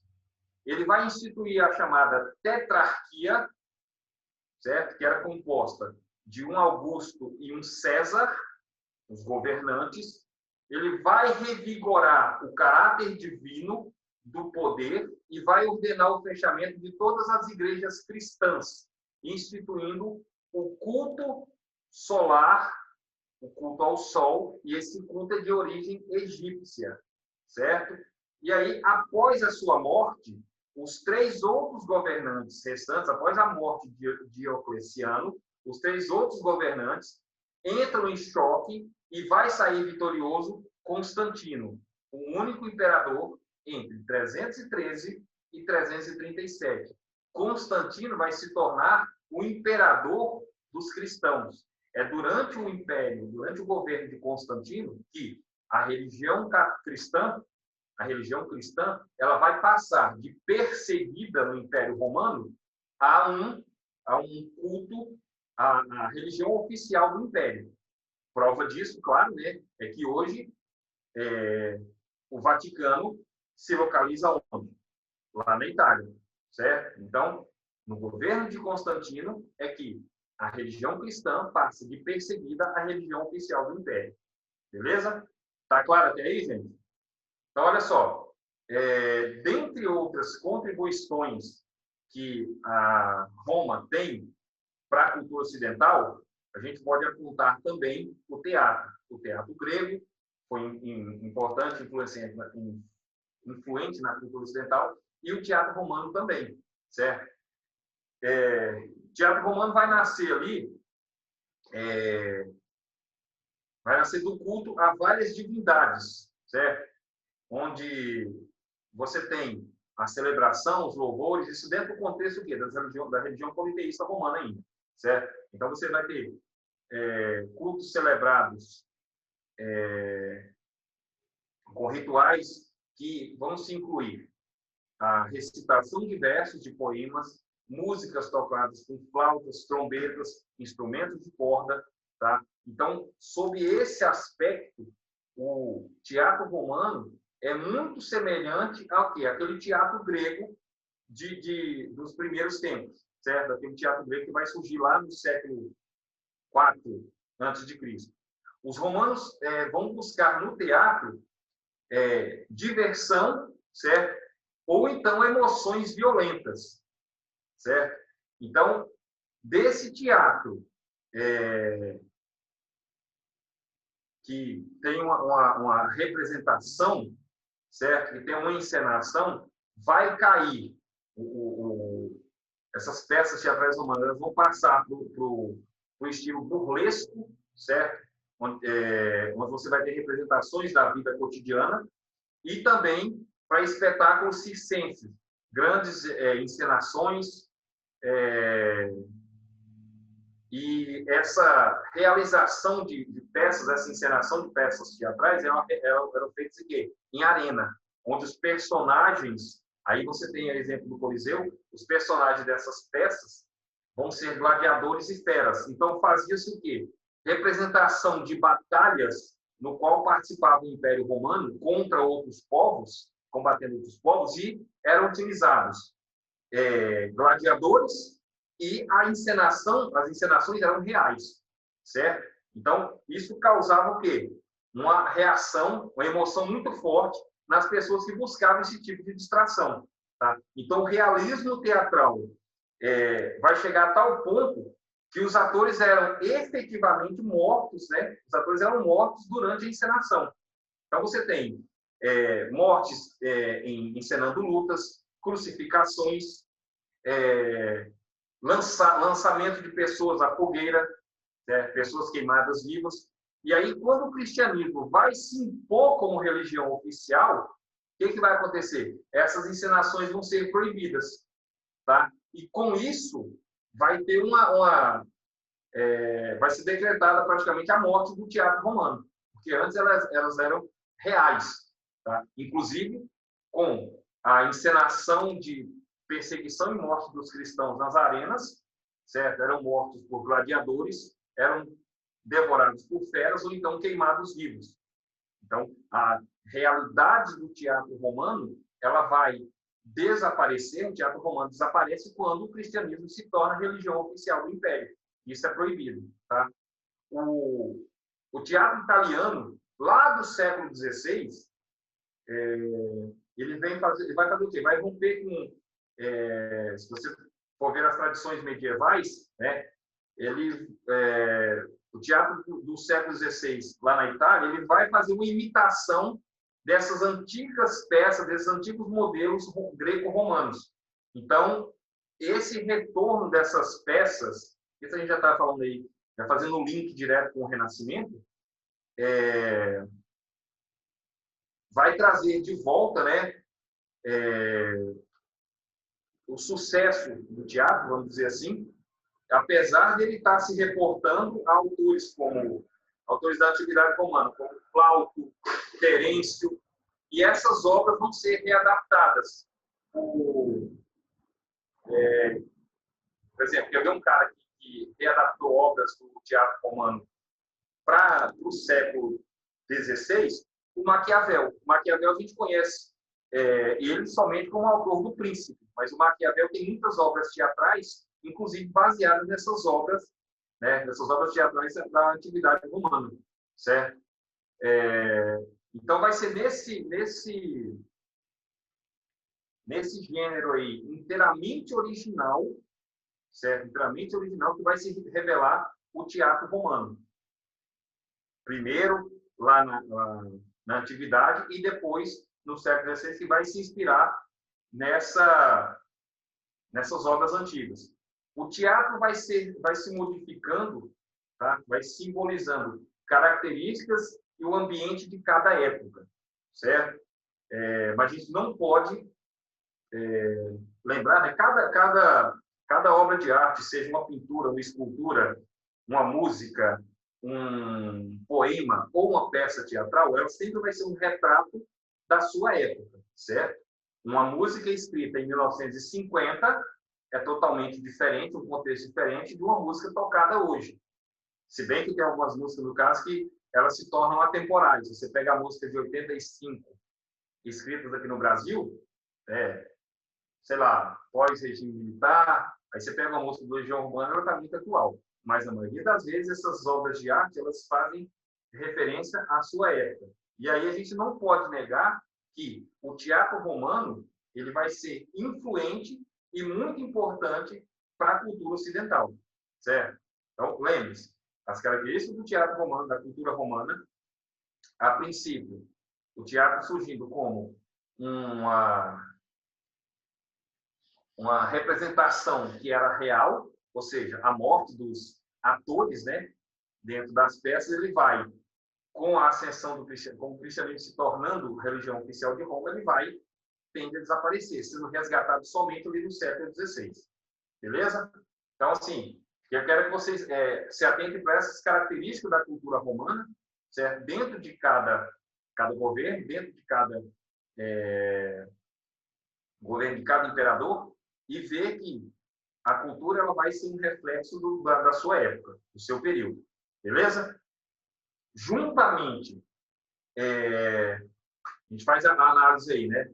A gente pega a cultura grega, escultura, teatro, arquitetura. A arquitetura romana ela também vai ser muito importante, ela vai deixar um legado para o mundo ocidental, certo? Os romanos vão construir,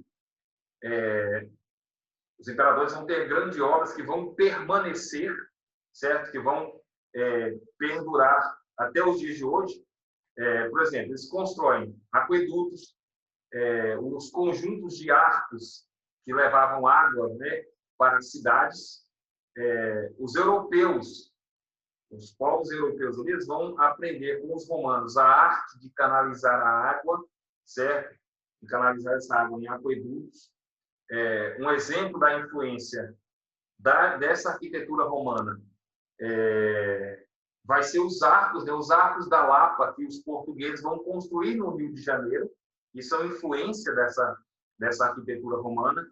Lá na Europa, durante a Idade Média, muitas igrejas cristãs vão imitar as basílicas de Roma, certo? Que foram construídas no estilo, se não me engano, estilo romântico, tá? Ou seja, com a abóbada apoiada nas paredes, e as paredes são capazes de suportar um peso enorme, né, dessa abóbada, né, dessa cúpula da igreja, e tinham que ser baixas, as paredes tinham que ser mais largas e com poucas janelas. Tá? Então, essas basílicas eram edifícios públicos, onde havia tribunal, biblioteca, sala de jogos, sala de conversação. Então, era um local de convivência social, certo? E essas basílicas que existiam em Roma é que vão influenciar na construção, no modelo das igrejas, tá certo?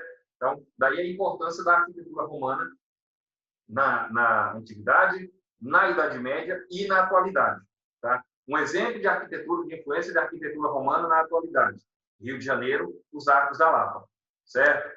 Dentro da literatura, aí você vai ter essa literatura chamada de literatura latina ou romana, que é o nome que se dá a esse conjunto de obras literárias escritas em latim, e que permanece até hoje. Eu tenho um livro aqui em casa que é uma compilação de textos de autores latinos. Ela é daquela editora WMF, não lembro o nome da editora, mas ela tem são obras de historiadores latinos, e ela vem escrita em português e o texto original em latim, certo? Então, essas obras latinas, esse conjunto de obras literárias escritas em latim pelos autores romanos, são até hoje um legado dessa cultura da Roma antiga, certo? Então, essa literatura romana, o latim que teve, quando a gente fala assim, qual a língua oficial do Império Romano? É o latim. Mas o latim ele vai ter variantes regionais, em cada região vai se falar um latim característico, é igual ao português, né? Nós temos aqui no Brasil, o português é a língua oficial do país, mas você tem variantes, né? Do Nordeste, por exemplo, para a região Sul. Tá? Então, em Portugal, o latim vulgar vai dar origem ao galaico português, tá?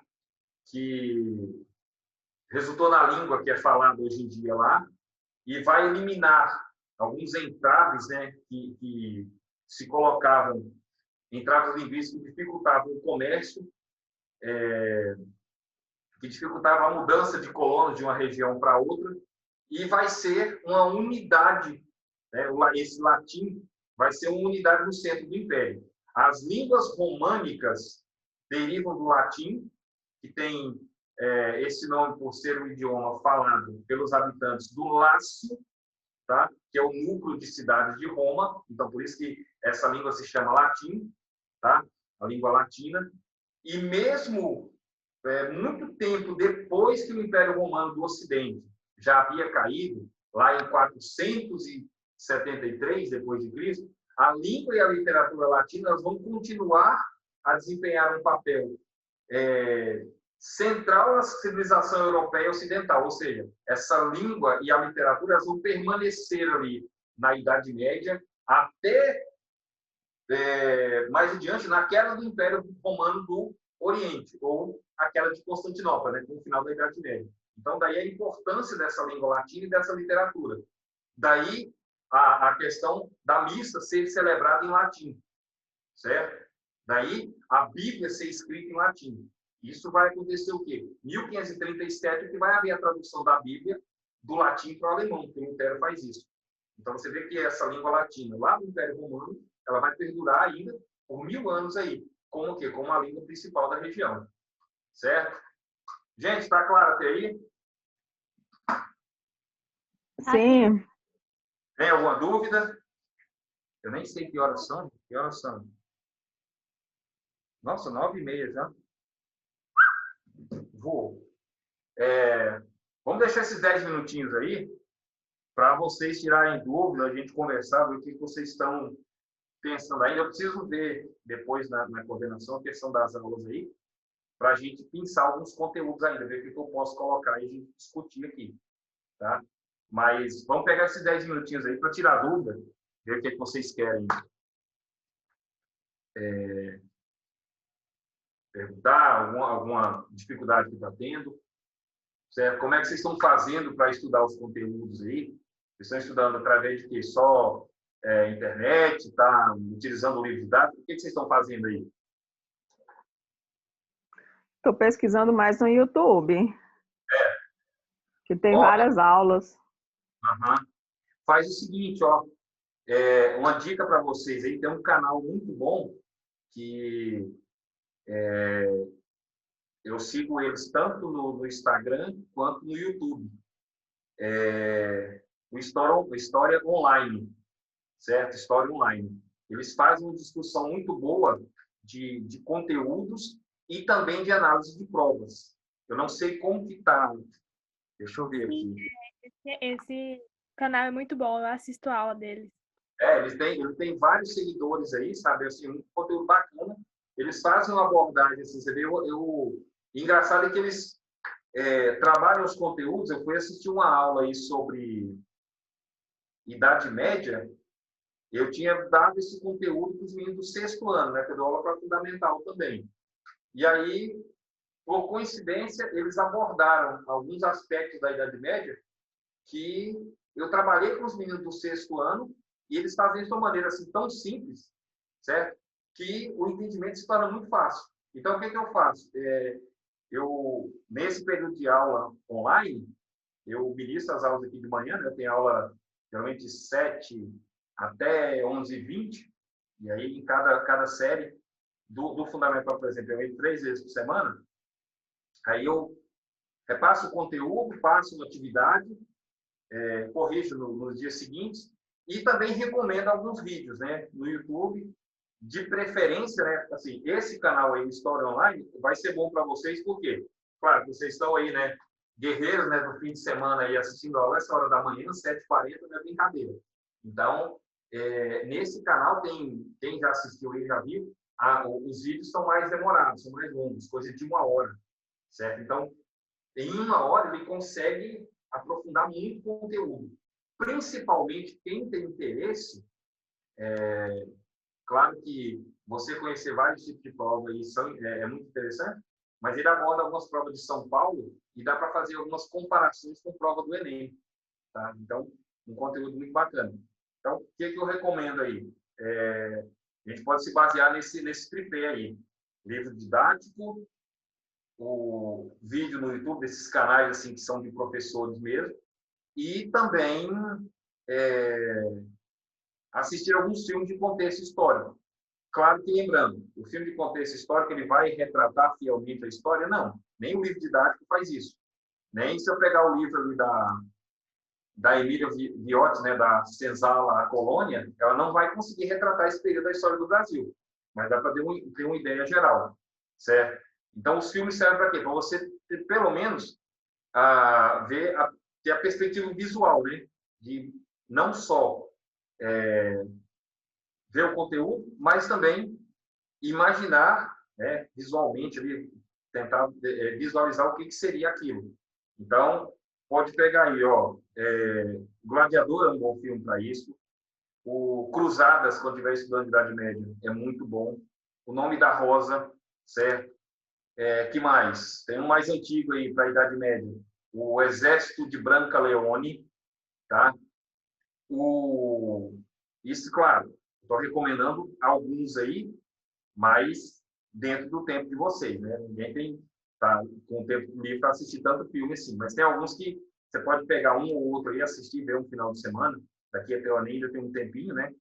Então, o Exército de Brancaleone, Idade Média, O Sétimo Selo, que é um clássico, filme preto e branco, falado em alemão, mas tem as legendas, né? Idade Média, Europa atingida pela peste negra, certo? É um filme assim fantástico, dá para vocês assistirem para ter uma ideia do que vai ser isso daí. o exército de Branca Leone, por exemplo, ele pega Idade Média, peste negra e revoltas camponesas, certo? Então, para dar um apoio, para dar você fazer um link ali e tentar enriquecer um pouco esse conteúdo que você está estudando, certo? Eu falei para vocês, quem assistiu a aula de quinta-feira, eu já conversei com a coordenação do curso, eu estou organizando o material, aí eu vou repassar para ela, e aí ela vai disponibilizar para vocês, certo? E aí a gente vai pegar, igual eu falei, nas próximas aulas aí, nos últimos 10 minutos, no final, tirar para responder algumas questões e tirar dúvidas, né? Fazer análise de questões, porque muitas das vezes, assim, você vai pegar uma questão de Idade Média, ou de Roma, por exemplo, não tem a necessidade de você estar sabendo todo o conteúdo, certo? Você tem que saber analisar o contexto. Por quê? É o que eu já falei para vocês, falei na última aula. Geralmente, no corpo da questão, né, no comando da questão, ele já te dá várias informações. Período, né, o período do, sei lá, 27 a.C. a 14 depois de Cristo, Otávio Augusto, imperador romano, certo? Ele te dá essas informações aí. O que você tem que fazer? Fazer análise. Por exemplo, nesse contexto do governo do Otávio Augusto, um governo mais longo, estável politicamente, estável economicamente, construção de grandes obras, certo? Então, pede esse tipo de análise aí, tá certo? Eu recomendei na última aula, quem estiver utilizando livro didático, quem for utilizar, procura um do Flávio de Campos, que chama A Escrita da História. Tem outro livro com esse mesmo tipo, só que ele é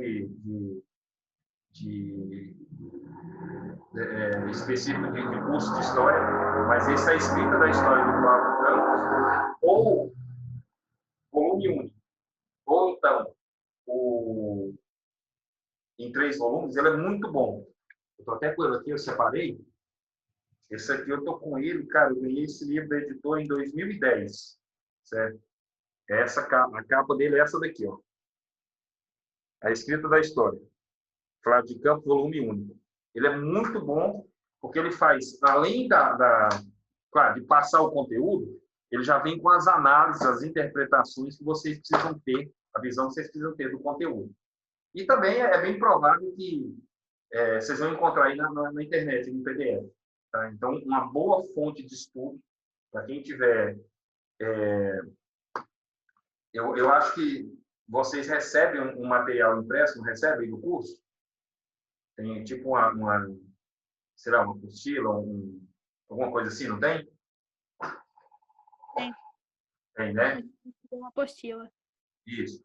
Então, para que esse material serve?